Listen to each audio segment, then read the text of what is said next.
Hi friends, எல்லாருக்கும் வணக்கம். எல்லாரும் எப்படி இருக்கீங்க? இன்னைக்கு ஒரு மார்னிங் vlog பார்க்கலாம். இது பார்த்தீங்கன்னா மண்டே எடுத்த வீடியோ. சாயந்தரமே அப்லோட் பண்ணலான்னு பார்த்தேன். ஆனால் வீடியோ என்னெல்லாம் எடிட் பண்ணி அப்லோட் பண்ணுறதுக்கு ரொம்ப லேட் ஆயிடுச்சு. அதனால இன்னைக்கு அப்லோட் பண்ணிடுவேன். அப்புறம் நமக்கு இன்னொரு சேனல் இருக்கு. அதில் நிறைய பேய் கதைங்க எல்லாம் சொல்கிறேன். கதை தான், உண்மை கிடையாது. உங்களுக்கு இன்ட்ரெஸ்ட் இருந்தது அப்படின்னா அந்த சேனலையே ஃபாலோ பண்ணிக்கோங்க. நான் டிஸ்கிரிப்ஷனில் லிங்க் கொடுக்குறேன், செக் பண்ணி பாருங்கள். நான் ஃப்ரிட்ஜில் எப்போவுமே எக்ஸ்ட்ரா பால் பாக்கெட் வச்சுருப்பேன். அதனால டக்குன்னு எழுந்தோமா, நம்ம ஃபஸ்ட்டு காஃபி குடித்தோமா அப்படின்ட்டு குடிச்சிடுவேன். ஏன்னா அந்த காஃபி குடித்தாதான் நமக்கு கொஞ்சம் சுறுசுறுப்பாகவே வேலை ஓடும். எப்பவும் போல் கரெக்டாக அந்த டயத்துக்கு பால் வராது. ஒரு டைம் 5:15 5:30 அந்த மாதிரி ஆகிடுமா. நம்ம எழுந்திரிச்சோடனே ஃபஸ்ட்டு பால் தான் காய வைப்போம். அதனால தான் நான் எக்ஸ்ட்ராவே பால் பாக்கெட்டை ஃப்ரிட்ஜில் வச்சுப்பேன். என்னோட பையன் 3 வேளையும் பிரியாணி கொடுத்தா கூட அப்படியே சலிக்காமல் சாப்பிடுவான். ஏன்னா அவனுக்கு பிரியாணினா ரொம்பவும் பிடிக்கும். ஆனால் என் சின்ன பையனும் எங்கள் வீட்டுக்காரும் அப்படி கிடையாது. அவங்க அவ்வளோவா சாப்பிட மாட்டாங்க. அந்த ஒரு வேளை சாப்பிட்றதே பெரிய விஷயம். அதனால சண்டே அப்போ கண்டிப்பாக நீ பிரியாணி பண்ண வேண்டாம், மட்டன் குழம்பு வச்சிரு அப்படின்னு சொல்லிட்டாங்க. நானுமே பார்த்தீங்கன்னா மட்டன் குழம்பு வச்சுட்டேன். அதனால சரி மண்டே எப்போ வேணால் பிரியாணி பண்ணி கொடுத்துடலாமே சொல்லிட்டு இருக்கிற சிக்கனை ஃப்ரீசரில் வச்சுட்டேன். மறுநாள் தான் இந்த சிக்கனை எடுத்து அப்படியே பிரியாணிக்கு எல்லாமே ரெடி பண்ணிட்டு இருந்தேன். நாங்கள் சின்ன பிள்ளையா இருக்கும் போதெல்லாம் பிரியாணினாலே என்னன்னே தெரியாது. இந்த நெய் சோறுனால என்னன்னே தெரியாது. இருக்கிற அந்த கார குழம்பு வைப்பாங்க, அப்புறம் சாம்பார் வைப்பாங்க. இந்த மாதிரி தான் எங்கள் அம்மா எனக்கெல்லாம் பண்ணி கொடுத்துருக்காங்க. ஆனால் இப்போ தான் எதுக்கு எடுத்தாலும் பசங்க பிரியாணின்னு சொல்லிக்கிட்டே இருக்குதுங்க. இப்போ பிரியாணின்றதே கொஞ்சம் ஃபேஷனாகவே போயிடுச்சு நமக்கு. ஒரு 3 அடுக்கு டிஃபன் பாக்ஸில் தான் என் பெரிய பையன் எடுத்துகிட்டு போவான். ஒன்றுத்தில் இந்த குழம்பு, சாப்பாடு, அப்புறம் பொரியல் இந்த மாதிரி கொடுத்து விடுவேன். ஆனால் நான் இன்றைக்கி பிரியாணி பண்ணிகிட்டு இருக்கும்போது என்ன சொன்னால் 3 டிஃபன் பாக்ஸ்லேயே பிரியாணியே வச்சுடுங்க அப்படின்னா. அப்புறம் சைட் டிஷ்லாம் என்னடா பண்ணுறது அப்படின்னா, சரி பரவாயில்ல 2த்தில் மட்டும் வச்சு விடுங்க அப்படின்னு சொல்லிட்டான். இந்த பிரியாணினாலே அவங்களுக்கு எங்கேருந்து பசிக்கும்னே தெரியாது. அந்த டேஸ்ட்டுக்காக தான் சாப்பிட்றாங்க. இதுவே நம்ம சாம்பார், காரக்குழம்பு இந்த மாதிரி ஏதாவது ஐட்டம் பண்ணிட்டோன்னு வச்சுக்கோங்களேன், அந்த மூஞ்செல்லாம் அப்படியே தொங்கி போயிடும். அந்த மாதிரி ஆகிடும். இந்த பிரியாணியை பற்றியே ரொம்ப நேரமாக பேசிகிட்டு இருக்கேன்னு நினைக்கிறேன். வேறு ஏதாவது பேசலாம்.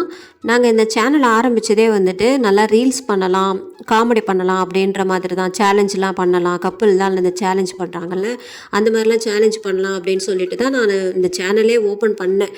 ஆனால் அப்படியே பார்த்தீங்கன்னா எனக்கு தலைகீழாக மாறிடுச்சு.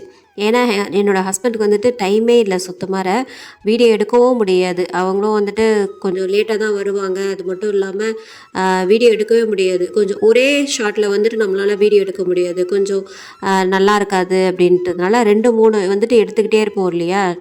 அதனால் கொஞ்சம் டைம் ஆகிடும். அதிலே பார்த்திங்கன்னா வேலை இழுத்துக்கிட்டே போயிடும். அப்படின்றதுனால தான் நான் சரி வேண்டாம், இந்த இதுனா நம்மளே வீடியோ எடுத்துக்கலாம், சரி நம்மளே பண்ணலாம் அப்படின்ற மாதிரி தான் நான் இந்த சமையல் வீடியோஸ் காட்டலாம், அப்புறம் ஷார்ட் வீடியோலாம் சமையல் வீடியோஸ் இது எல்லாமே காட்டலாமே சொல்லிட்டு தான் நான் முடிவு பண்ணேன். சரி இவரை கண்டிப்பாக இழுத்து விட முடியாது. இவர் சில டைம் இங்கே இருப்பாங்க, சில டைம் 1 மாதம் கூட ஆகும். குஜராத் அந்த மாதிரி வெளியூர்லாம் போயிடுவாங்க. இப்போ இவங்களை எதிர்பார்த்துட்டு இருந்தோம் அப்படின்னா சுத்தமான வேலைக்கு ஆகாது. இவங்கள வச்சு வீடியோ போடவே முடியாது அப்படின்னு தான் முடிவு பண்ணிவிட்டு, சரி நம்மளோட வேலையை பார்க்கலாம், இதிலே நம்ம வீடியோ போடலாம் அப்படின்ற மாதிரி தான் நான் முடிவு பண்ணி நானே வீடியோ எடுத்துகிட்டு தான் இப்போ வீடியோ போட்டுட்ருக்கிறேன். எனக்காக யாருமே வீடியோ எடுக்கிறது கிடையாது, நானே தான் பண்ணிகிட்ருக்கேன். இந்த தயிர் பார்த்திங்கன்னா நான் வீட்டிலே ரெடி பண்ணேன். நமக்கு பசும்பால் தான் பேக்கெட்டில் போட்டு போகிறாங்க. அந்த பசும்பால் வச்சு தான் நான் தயிர் ரெடி பண்ணேன். வீட்டில் செஞ்ச தயிர் அப்படின்னாலே அதுக்கு டேஸ்ட்டு கொஞ்சம் அதிகமாக தான் இருக்கும். கடையில் வாங்கி சாப்பிட்றத விட நம்ம வீட்டில் செஞ்சோம் அப்படின்னா சூப்பராக இருக்குது. அப்படியே வெறும் வயலே நான் சாப்பிட்டுட்டே இருந்தேன். நான் ஸ்கூலில் பிரியாணி பண்ணி கொடுத்தாலே பசங்கள்லாம் எனக்குன்னு கேட்க ஆரம்பிச்சிடலாங்களாம், எனக்கு பீஸ் கொடு அப்படின்ட்டு. இதே தான் 2 பசங்களும் சொல்லிகிட்டு இருக்குதுங்க. என் சின்ன பையனடானா 3rd ஸ்டாண்டர்ட் படிக்கிறான். அவனுமே பார்த்தீங்கன்னா என்கிட்ட பசங்கள்லாம் பிரியாணி கேட்குறாங்கம்மா, பிரியாணி வாசனை தூக்குது, எனக்கு பிரியாணி கொடு அப்படின்னு கேட்குறாங்கம்மா. அப்போ மிஸ்ஸு பார்த்துட்டு இனிமேட்டு பிரியாணிலாம் சண்டே அப்போ மட்டும்தான் சாப்பிட்ணும், ஸ்கூலுக்கெலாம் எடுத்துகிட்டு வரக்கூடாதுன்னு சொல்லிட்டாங்கம்மா அப்படின்ட்டு சொல்லிட்டான். சரி இனிமேல்ட்டு அவனுக்கு இந்த மாதிரி கொடுத்தே விடக்கூடாதுன்ட்டு நான் முடிவு பண்ணிட்டேன். நான்வெஜ்ஜே எல்லா ஸ்கூல்லேயும் அலௌடு கிடையாது தான். ஆனால் இந்த ஸ்கூலில் அதெல்லாம் பரவாயில்லம்மா கொடுத்து விடுங்கன்னு சொல்லிட்டு பெரியவன் சொன்னான். அதனால தான் நான் செஞ்சு கொடுத்து விட்டேன். இல்லைன்னா வேறு ஏதாவது தான் செஞ்சு கொடுத்துருப்பேன். இந்த மாதிரி ஒரு இது இருக்குது. ஏன்னா மற்ற பசங்கள்லாம் கொஞ்சம் ஏங்குற மாதிரி இருக்கும் இல்லையா, அதனால தான் கூட சொல்லியிருக்கலாம்னு நினைக்கிறேன்.